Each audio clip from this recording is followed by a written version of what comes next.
నమస్తే. ప్రస్తుతం మనతో పాటు ఎమ్మెల్సీ బల్మూరి వెంకట్ ఉన్నారు. ఈ మధ్యకాలంలో పెద్ద ఎత్తున నిరుద్యోగుల అంశం, అలాగే ఏదైతే గ్రూప్ 1 విషయం పెద్ద ఎత్తున చర్చ జరుగుతున్న నేపథ్యంలో మాట్లాడే ప్రయత్నం చేద్దాం. గ్రూప్ 1 రిజల్ట్స్పై, పరీక్షపై పెద్ద ఎత్తున ఆరోపణలు, చాలా 10 ఏళ్ల తర్వాత నిర్వహించిన దానిపై కూడా ప్రతిపక్షాలు దీనిపై అమ్ముకున్నారన్న ప్రచారం, ఇవన్నీ కట్ చేస్తే హైకోర్టు అనుకూలంగా గ్రీన్ సిగ్నల్ ఇచ్చడం, ఎంత తతంగా చూస్తుంటే ఏం చెప్తారు? ముందుగా ఫైనల్ సెలక్షన్ లిస్ట్లో సెలెక్ట్ అయిన విద్యార్థులకి అభినందనలు తెలియజేస్తూ, ఏదన్నా కూడా ఆరోపించినప్పుడు బాధ్యత గల పదవిలో ఉన్నప్పుడు ఎవిడెన్సెస్ లేకుండా విషయాలపైన మాట్లాడకూడదని కనీస ఇంగిత జ్ఞానం ఉండాలి. ఆ ఇంగిత జ్ఞానం లేకుండా రాజకీయ లబ్ధి కోసము 10 ఏళ్ళు వాళ్ళ అధికారంలో ఉన్నప్పుడు అంగట్లో సరుకులు అమ్మినట్టు, క్వశ్చన్ పేపర్లు అమ్ముకున్నట్టు ఎవిడెన్సెస్ బయటికి వచ్చినాయి, ఆధారాలు బట్టబయలైనాయి.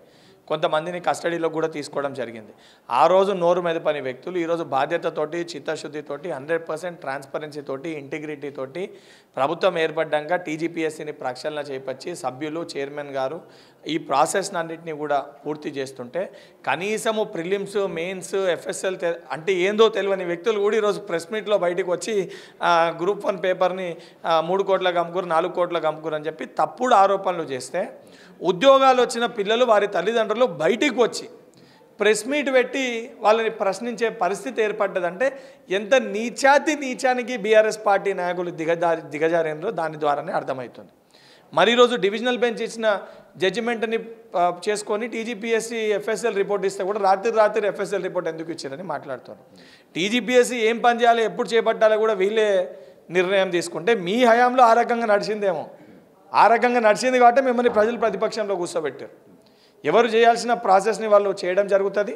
అండ్ విద్యార్థులని తప్పుడుగా రెచ్చగొట్టి మీ రాజకీయ లబ్ధి కోసం మీరు తప్పు పడితే, అంటే వాళ్ళని తప్పుదారిలో తీసుకెళ్లే ప్రయత్నం చేస్తే, రేపు పొద్దున ఇదే విద్యార్థులు వాస్తవాలు తెలుసుకొని మిమ్మల్ని రేపు పొద్దున తెలంగాణ రాష్ట్రంకి వెళ్ళి తరిమి కొట్టే పరిస్థితి కూడా ఏర్పడుతుందని చెప్పి కేటీఆర్ని, వారి యొక్క బృందాన్ని హెచ్చరిస్తున్నారు. అదే కేటీఆర్ గారు చాలా సందర్భాల్లో పదే గ్రూప్ 1 సంబంధించిన జాబ్స్ను 3 కోట్లకు అమ్ముకుంది ఈ సర్కార్ అంటూ కూడా చాలా పెద్ద ఎత్తున దీన్ని ఆరోపణలు చేశారు.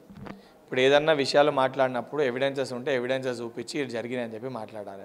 ఆధారాలు లేకుండా అమ్ముకూరు అని చెప్పి మాట్లాడితే, ఉద్యోగాలు వచ్చిన కొంతమంది కుటుంబాల పరిస్థితి, కనీసం వాళ్ళ పూర్తి ఎకనామిక్ స్టేటస్ చూస్తే కూడా, వాళ్ళ ఆస్తి వివరాలు చూస్తే కూడా 50 లక్షలు లేవు అని చెప్పి వాళ్ళే బయటకు వచ్చి మాట్లాడారు. మరి 3 కోట్లు కేటీఆర్ ఇచ్చిండా, బీఆర్ఎస్ పార్టీ ఇచ్చిందా, లేదా ఆర్ఎస్ ప్రవీణ్ కుమార్ ఇచ్చిండా, అలా పార్టీలోని ఎమ్మెల్యేలు ఇచ్చారా, ఎవరికి ఇచ్చారు ఆధారాలు బయట పెడితే రేపు పొద్దున దానికి సంబంధించి న్యాయస్థానంలో బయట పెడితే న్యాయస్థానమే తీర్పిస్తుంది కదా. ఆధారాలు లేవు, అసలు ఏమి ఎవిడెన్సెస్ లేవని చెప్పే కదా నేను డివిజనల్ బెంచ్ ఇంటర్వ్యూ ఆర్డర్ ఇచ్చింది. మరి ఆధారాలు నీ కాడ ఉంటే కోర్టులో సమర్పించు. నీ రాజకీయ లబ్ధి కోసము తప్పుడు ప్రచారం చేసి 10 ఏళ్ళ మీ హయాంలో మీరు నిర్వహించలేకపోయారు, మీరు ఉద్యోగాలు ఇవ్వలేకపోయారు. ఈరోజు కాంగ్రెస్ ప్రభుత్వం, రేవంత్ రెడ్డి గారు, టీజీపీఎస్సీ ఇప్పుడు ఇస్తే ఎక్కడ వీళ్ళ క్రెడిట్ వస్తుందని ఒక దురఉద్దేశంతో, నీచపు ఆలోచనతోటి ఆపే ప్రయత్నం చేస్తే ఇది తెలంగాణ సమాజానికి మంచిది కాదు, మీకు, మీ పార్టీకి, ముఖ్యంగా నీకు అంతకంటే మంచిది కాదు. కొంతమంది నిరుద్యోగులు కూడా నిన్న జరిగిన సందర్భంలో మేము సుప్రీంకోర్టుకి వెళ్తాము, ఇంకా పూర్తిగా హైకోర్టు అనేది వచ్చే నెలకు 15 వరకు వేసింది, ఇంకా మాకు నమ్మకం ఉందని వాళ్ళు అంటున్నారు. దాంతోపాటు ప్రతిపక్ష పార్టీలు కూడా సుప్రీంకోర్టుకి వెళ్ళే ప్రయత్నం చేస్తామని చెప్తున్నారు. ఇది నిలబడుతుంది అనుకుంటారా, ఏం చెప్తారు? 100% న్యాయపరంగా మనకి తప్పు జరిగింది అనిపించినప్పుడు ఎవరికన్నా కూడా స్వేచ్ఛ, న్యాయస్థానాన్ని ఆశ్రయించే స్వేచ్ఛ ఉంటుంది. కానీ విద్యార్థులని మిస్లీడ్ చేసి ఈ కొంతమంది కేటీఆర్ అండ్ కంపెనీ, ఈ డ్రామా కంపెనీయో, కేడీ కంపెనీయో, వీళ్ళు విద్యార్థులని రెచ్చగొట్టి వీళ్ళ సొంత లాభాల కోసం ఈ దొంగల ట్రాప్లో పడకూడదని చెప్పి వారికి విజ్ఞప్తి చేస్తున్నా. నెక్స్ట్ నోటిఫికేషన్స్ని కూడా త్వరలో కొత్త నోటిఫికేషన్స్ కూడా ప్రభుత్వం అనౌన్స్ చేస్తుంది. మీరందరూ కూడా ఈ నోటిఫికేషన్స్కి ప్రిపేర్ అయ్యి మీరందరూ కూడా ఉద్యోగాలు సాధించుకొని మీ కుటుంబాలతోటి సుఖ సంతోషాలతో ఉండాలని చెప్పి నేను కోరుకుంటున్నాను. ఇక అశోక్ సార్ విషయానికి వస్తే, గతంలో ఆయన దీక్ష చేసినప్పుడు కూడా మీరే విరంభం చేశారు. ఈసారి ఆమరణ నిరాహార దీక్ష చేస్తున్నారు. ఉద్యోగాల నోటిఫికేషన్ కూడా ఇప్పుడు హాస్పిటల్లో కూడా కొనసాగిస్తున్నారు. ఈ సందర్భంలో ఆయన దీక్షపై, అలాగే ఆయనకు మద్దతు ఇస్తున్న సందర్భంపై ఏం చెప్తారు? ఎవరన్నా కూడా ఏదైనా విషయం పైన మాట్లాడినప్పుడు వాస్తవ విషయాల గురించి ప్రస్తావించి మాట్లాడితే బాగుంటుంది. విద్యార్థుల గురించి బల్మూరి వెంకట్గా నేను మాట్లాడినప్పుడు ఈ రోజు కూడా విద్యార్థులను ముందు పెట్టుకొని విద్యార్థులపైన కేసులు చేయించి విద్యార్థులను ఇబ్బంది పెట్టే ప్రయత్నం నేను చేయలేదు. నేను ఎన్ఎస్ఓ రాష్ట్ర అధ్యక్షునిగా నా బృందానితోటి నేను ఫైట్ చేసినాను. ఉన్న ఇష్యూస్ న్యాయపరంగా ఎవిడెన్సెస్ సమర్పించి న్యాయస్థానంకి వెళ్ళి తీర్పులు తీసుకొని వచ్చి ఆ రోజు ఇష్యూస్ పైన ఫైట్ చేయడం జరిగింది. కానీ ఈరోజు కొంతమంది కేటీఆర్ చెప్పిండాను, ఇంకెవరో చెప్పారు అని చెప్పి, ఇతర పార్టీ వాళ్ళు చెప్పారు అని చెప్పి మీ రాజకీయ లబ్ధి కోసము లేదా వాళ్ళు చెప్పిన మాటల్లో వాళ్ళ ట్రాప్లలో పడి మేము వస్తాము మీరు చెయ్యండి అని చెప్పి మీ సొంటోళ్ళని ముందు పెట్టి మీ ఆరోగ్యాన్ని దెబ్బతీసి వాళ్ళు రాజకీయ లబ్ధి తీసుకునే ప్రయత్నం చేస్తారు. అసలు ట్రాప్లో పడదని చెప్పి వీళ్ళకు కూడా చెప్పడం జరుగుతుంది. అండ్ విద్యార్థులకి మళ్ళీ చెప్తున్నా, వీళ్ళు ఎవరైతే గత 10 ఏళ్ళుగా కనీసం మనని కలవనోళ్ళు, రిప్రజెంటేషన్ ఇస్తాము అని అంటే కనీసం టైం ఇయ్యనోళ్ళు, మన మధ్యలో ఉన్న విద్యార్థులు ఆ రోజు ఆత్మహత్యలు చేసుకుంటే ఆత్మహత్యలను కూడా తప్పుడుగా చిత్రీకరించిన వాళ్ళు, మన మధ్యలో ఒక చెల్లె ఆత్మహత్య చేసుకుంటే ఆ ఆత్మహత్యను కూడా తప్పుడుగా ప్రచారం చేసిన వ్యక్తులు ఈరోజు బయటకు వచ్చి మాట్లాడుతున్నారు. అంటే దేనికోసం మాట్లాడుతారో మనం అందరము ఆలోచించుకోవాలి. అది మరి మన కోసం మాట్లాడుతారో వాళ్ళ స్వలాభాల కోసం మాట్లాడుతారో ఒకసారి ఆలోచించుకోవాలి. ఈ ప్రభుత్వం మీది, ఇది ప్రజాప్రభుత్వము. తప్పనిసరిగా ముఖ్యమంత్రి గారు తాత్కాలికంగా ఎస్సీ వర్గీకరణ, బీసీ రిజర్వేషన్స్ కొన్ని అంశాల వల్ల ఆ వర్గాలకి లాభం చేకూర్చాలని చెప్పి కొద్దిగా డిలే అయిన మాట వాస్తవమే. కానీ 100% అతి త్వరలో ఈ ప్రాసెస్ అన్నింటినీ కూడా పూర్తి చేసి ప్రభుత్వంలో ఉన్న ఖాళీలన్నింటినీ కూడా భర్తీ చేస్తుంది. ఆల్రెడీ ఆర్టీసీ, ఎలక్ట్రిసిటీ బోర్డు, దాంతోపాటు police recruitment board process initiate చేసింది.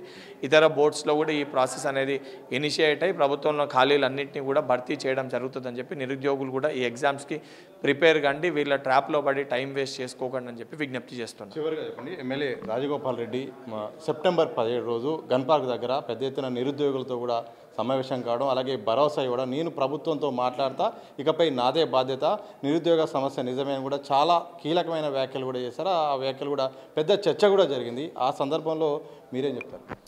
రాజగోపాల్ అన్న మా పార్టీ శాసనసభ్యుడు, అన్నకి బల్మూరి వెంకట్, నేను 10 ఏళ్ళు ఎన్ఎస్వీ రాష్ట్ర అధ్యక్షుడు ఉన్నప్పుడు వారికి కూడా తెలుసు. అనేక ఇష్యూస్లో వారు నాతో పాటు ఉండే, వారు నాకు కూడా సపోర్ట్ చేయడం జరిగింది. కానీ వాస్తవాల్ని ప్రచారం అంటే వాస్తవాల్ని చెప్పే ప్రయత్నం చేయాలి. బీఆర్ఎస్ పార్టీ చెప్పే మాటలు విని ఆ ట్రాప్లో పడకూడదని చెప్పి వారికి విజ్ఞప్తి చేస్తున్నా. అండ్ నిజంగా గ్రూప్ 1 విషయాలపైన వారు వాస్తవాలు తెలుసుకోవాలి అనుకుంటే గత 10 ఏళ్ళుగా, అంటే ఈరోజు నేను కొత్తగా బయటకు వచ్చి ఇప్పుడు నేను కొట్లాడతా, ఇప్పుడు నేను చిక్కడపల్లి సెంట్రల్ లైబ్రరీ పోతాను మాట్లాడతలే. 10 ఏళ్ళుగా నేను చేసిన పని అదే. 10 ఏళ్ళుగా అంశాలపైన నేను ముందుండి నిలబడ్డ వ్యక్తిని. అండ్ వారికి నేను అందుబాటులో ఉన్న, వారు ఎప్పుడు పిలిచినా కూడా నేను వెళ్ళి చెప్తాను. అటువంటి విషయాలపైన మాట్లాడినప్పుడు మా సొంటలతో మాట్లాడితే కొన్ని విషయాలు తెలుసుకొని ప్రస్తావించాలని చెప్పి వారు విజ్ఞప్తి చేస్తారు. లాస్ట్ మీరు ఒక మాట మాట్లాడారు, ఇకపై అంటే గతంలో ఏ సమస్య వచ్చినా నేనున్నా అంటూ మీరు అందుబాటులో ఉండేవాళ్ళు. ఈ మధ్యకాలంలో బల్మూరి వెంకట్ ఎక్కడ, ఆయన ఎమ్మెల్సీ అయిన తర్వాత మాకు భరోసా ఇవ్వట్లేదు, కలవట్లేదు అని ఒక ప్రచారము కామెంట్ రూపంలో సోషల్ మీడియాలో కానీ మాట్లాడుతున్నారు. వారికి ఏం భరోసా ఇస్తారు, ఏం క్లారిటీ ఇస్తారు? బల్మూరి వెంకట్ అనే వ్యక్తి ఎమ్మెల్సీ అయినప్పటికీ కూడా ఇదే నా ఆఫీస్లో విద్యార్థులకి, యువకులకి అందుబాటులో ఉన్నాను. అనేక విద్యార్థులు, యువకులు కూడా నన్ను కలవడం జరిగింది. సరే, లాస్ట్ 1 మంత్ 45 డేస్ కొన్ని నా అనారోగ్య సమస్యల వల్ల నేను విద్యార్థులకు అందుబాటులో లేకుండే. 100% ముందు ఏ రకంగా బల్మూరి వెంకట్ విద్యార్థుల పక్షాన్ని నిలబడి వారి యొక్క సమస్యల కోసం ఆ రోజు పోరాటం చేయడం జరిగిందో, ఈరోజు శాసన మండలి సభ్యునిగా విద్యార్థుల, యువకుల పక్షాన్ని నిలబడి వారి సమస్యల్ని పరిష్కరించడంలో ప్రభుత్వంలో క్రియాశీలక పాత్ర పోషించడం జరుగుతుంది. నాతో పాటు ఈ విషయాలపైన సంపూర్ణ అవగాహన ఉన్న కోదండరామ్ గారు కూడా మాతో పాటు శాసన మండలిలో వారు కూడా ఉన్నారు. తప్పనిసరిగా ఈ విషయాలన్నింటినీ కూడా దయాకర్ గారు, అదేవిధంగా ఇతర సభ్యులు అందరం కూడా మేము ఉన్నాము. ముఖ్యమంత్రి గారి దృష్టికి తీసుకొని వెళ్ళి ప్రతి ఒక్క సమస్యను కూడా పరిష్కరిస్తామని చెప్పి సంపూర్ణ విశ్వాసము యువకులకి, వారి యొక్క తల్లిదండ్రులకు ఇవ్వడం జరుగుతుంది. మొత్తంగా నిరుద్యోగులారా ధైర్యంగా ఉండండి, అలాగే ప్రతిపక్షాల ట్రాప్లో పడద్దు, రాజకీయాల జోలికి వెళ్ళొద్దు. ఎందుకంటే తప్పకుండా మీకు ఇచ్చిన మాట ప్రకారం ఉద్యోగ నోటిఫికేషన్ ఇస్తుంది తప్పకుండా. అలాగే గ్రూప్ 1 విషయంలో పెద్ద ఎత్తున ప్రచారం చేసింది ప్రతిపక్షాలు. ఈరోజు హైకోర్టు అయితే మాత్రం ఈరోజు అండగా ఉన్నది. ఇప్పటికైనా విష ప్రచారాన్ని నిరుద్యోగులు నమ్మకుండా వచ్చే నోటిఫికేషన్ రాబోతున్నాయి, వాటికి ప్రిపేర్ అయ్యి కావాల్సిన అవసరం ఉందంటూ కూడా బల్మూరి వెంకట్ భరోసా ఇచ్చిన సందర్భం అయితే కనిపిస్తూ ఉంది. కెమెరా పర్సన్ వంశీతో సతీష్, దిశ టీవీ, హైదరాబాద్.